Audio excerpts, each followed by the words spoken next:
বাজারে সবজির সরবরাহ বাড়লেও দামে স্বস্তি ফেরেনি। আলুর দাম চড়া, সবজি ও নিত্যপণ্যের বাজারের খবর জানাতে যুক্ত হচ্ছেন আমাদের সহকর্মীরা। শুরুতেই চলে যাব বগুড়ায় আব্দুস সালাম বাবুর কাছে। বাবু, বাজার পরিস্থিতি কেমন দেখছেন?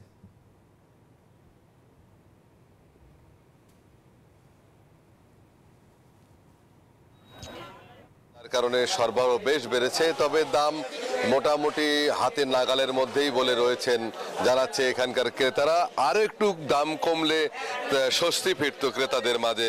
বিশেষ করে আলুর দাম শেষ সময়ে এসে বেড়ে গেছে 72 থেকে 75 টাকা এবং খুচরা পর্যায়ে 80 টাকা পর্যন্ত বিক্রি হচ্ছে পুরাতন আলু।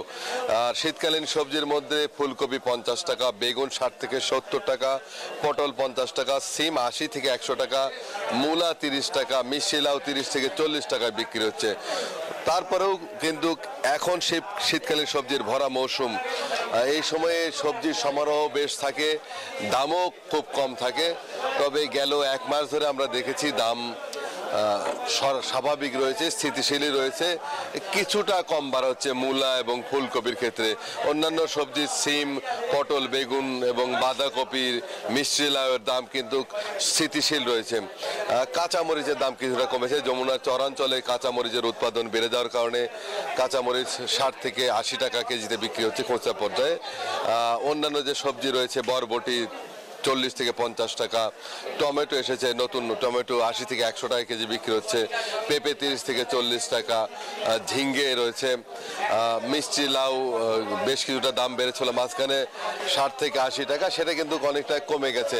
তো বাজারে সরবরাহ যত বাড়বে ততই কমে যাবে দাম। চলতি মৌসুমে 13,500 হেক্টর জমিতে সবজি চাষাবাদ হয়েছে, যেখান থেকে 3.25 লাখ মেট্রিক টন সবজি উৎপাদন হবে। আগামী 15ই মার্চ পর্যন্ত থাকবে শীতকালীন সবজির মৌসুম।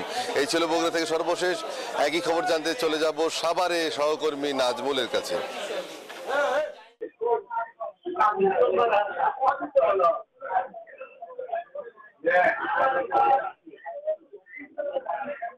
আসলে দাম কমতে শুরু করেছে অন্যান্য যেসব সবজি, এবং মিষ্টি লাউ কিন্তু এখন বিক্রি করা হচ্ছে এখানে 20 থেকে